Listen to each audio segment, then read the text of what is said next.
El libro del profeta Amós. Amós fue un pastor y un cultivador de higueras que vivió cerca de la frontera entre Israel del norte y Judá en el sur.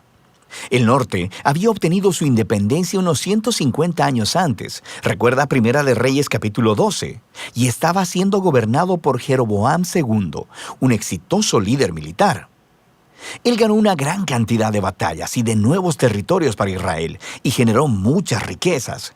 Pero a los ojos de los profetas, él era uno de los peores reyes. Su riqueza lo llevó a la apatía y a permitir la adoración idólatra a los dioses de Canaán, lo que lo condujo a la injusticia y a ignorar a los pobres, y llegó a un punto en que Amós no pudo soportarlo más.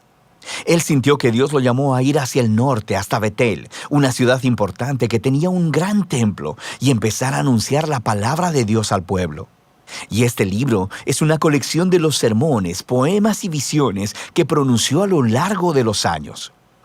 Fueron compilados posteriormente para comunicar al pueblo de Dios acerca del mensaje divino al reino del norte, y es un mensaje que todavía necesitamos escuchar hoy.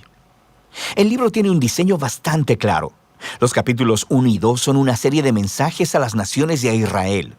Luego, los capítulos del 3 al 6 son una colección de poemas que expresan el mensaje de Amós al pueblo de Israel y a sus líderes.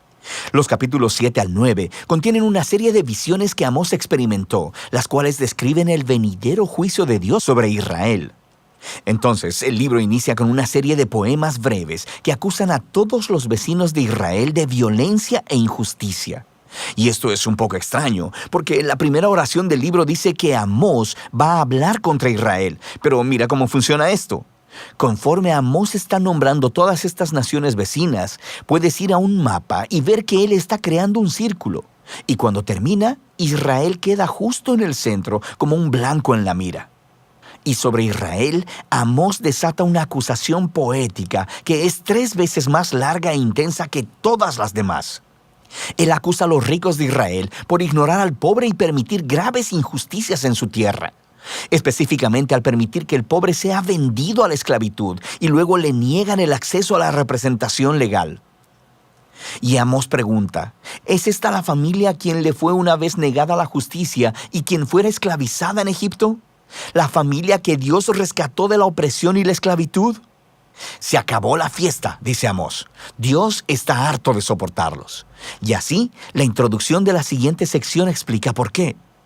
Dios dice, los escogí a ustedes, Israel, de entre todas las familias de la tierra. Esta es una alusión a Génesis 12, sobre cómo Dios llamó a la familia de Abraham para convertirse en bendición de Dios para todas las naciones. Y entonces, dice Dios, esta es la razón por la que los castigaré debido a sus pecados. Israel tenía un gran llamado que venía con una gran responsabilidad, así que su pecado y rebelión les traerían grandes consecuencias. Ahora, esta sección reúne muchos de los poemas de Amós y verás algunos temas repetidos una y otra vez. Primero, él está exponiendo constantemente la hipocresía religiosa de los ricos y de los líderes de Israel. Él describe cómo ellos asisten fielmente a las reuniones religiosas, dando ofrendas y sacrificios, todo mientras descuidan al pobre e ignoran la injusticia. Y Amós dice que todo esto es una farsa, que Dios en realidad odia la adoración que ellos le profesan, porque está completamente desconectada de la forma como tratan a las personas. Dios dice que una verdadera relación con Él transformará las relaciones entre las personas. Y así, el llamado de Amós a la verdadera adoración es el permitir que el juicio fluya como las aguas y la justicia como una corriente inagotable. Ahora, estas 2 palabras son muy importantes para Amós y de hecho para todos los profetas. La justicia, en hebreo sedaká, se refiere al estándar de rectitud, a las relaciones equitativas entre las personas sin importar sus diferencias sociales. Y juicio, en hebreo mishpat, se refiere a acciones concretas que tomas para corregir la injusticia y crear justicia. Así que ambas deben permear la vida del pueblo del pacto de Dios como un río turbulento llena un cauce seco. El siguiente tema es la repetida acusación de Amós de la idolatría de Israel. Recuerda, cuando el reino del norte se separó del reino de Judá, su rey construyó 2 nuevos templos para competir con el de Salomón en Jerusalén y colocó un becerro de oro en cada uno. Recuerda Primera de Reyes capítulo 12.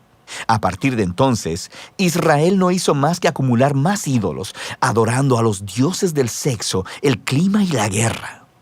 Y en la perspectiva del profeta, la adoración a estos dioses siempre llevaba a la injusticia, porque estos dioses no requerían el mismo grado de justicia y rectitud que el Dios de Israel, sin mencionar que estos dioses eran ellos mismos inmorales, pero no el Dios de Israel. Él es diferente. Así que Él puede decirles de una vez, búsquenme para que vivan. Y justo después de eso decirle a Israel, busquen el bien, no el mal, para que vivan. Así que la verdadera adoración al Dios creador de Israel es sinónimo de hacer el bien, de la generosidad y la justicia. Y así, el tema final en estos capítulos es que debido a que Israel y su rey han rechazado a Amós y a los otros profetas, Dios traerá el día del Señor. Este es un grande y terrible acto de justicia sobre Israel, y específicamente, Amós predice que una nación poderosa vendrá, conquistará y destruirá sus ciudades y llevará al pueblo al exilio. Y sabemos que esta predicción se hizo realidad. Alrededor de 40 años después, el imperio asirio atacó e hizo exactamente lo que Amós había dicho. El libro termina con una serie de visiones que Amós experimentó, y son representaciones simbólicas del venidero día del Señor. Así que él ve que Israel es devastado por una plaga de langostas, y luego por un fuego abrasador, y luego son tragados como una fruta madura. Y en la visión final, Amós mira a Dios golpeando con violencia los pilares del templo de los ídolos de Israel en Betel, y el edificio entero se desmorona. Es una imagen de justicia de Dios sobre los líderes y dioses de Israel, y por fin su final ha llegado. Pero luego, de repente, en el último párrafo, vemos un destello de esperanza. Él ve esta imagen de Israel como de un edificio destruido. Y Dios dice que de las ruinas un día restaurará la casa de David.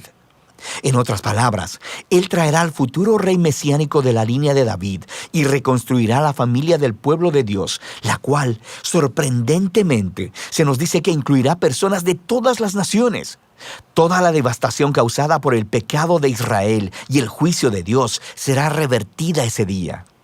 Este párrafo final es muy importante. Es la única señal de esperanza del otro lado del juicio y nos ayuda a ver cómo el libro está explorando la relación entre la justicia y la misericordia de Dios. Dios es bueno. Él debe confrontar y juzgar la maldad que está en Israel y en las naciones. Pero sus propósitos a largo plazo son restaurar su mundo y construir una nueva familia del pacto. Así que, a través de las palabras de Amós, escuchamos hoy su llamado de aprender de la hipocresía y del desastre de Israel para abrazar la verdadera adoración de este Dios, la cual nos debe llevar siempre al juicio y la justicia y a amar a nuestro prójimo. Y de eso trata el libro de Amós.